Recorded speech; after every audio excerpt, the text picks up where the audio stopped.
ప్రేమతో పలకరించి ఒక ముద్ద అన్నం పెట్టే విధానము చాలామంది కోడళ్ళలో లేవు.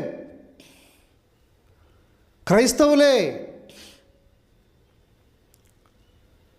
పలకరించేవారు లేరు. బాధ్యతగా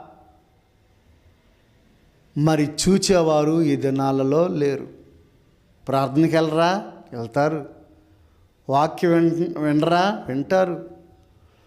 వాక్యం తెలియదా, తెలుసు. ప్రియులరా, దేనికి వెళ్తున్నారో, దేనికి వస్తున్నారో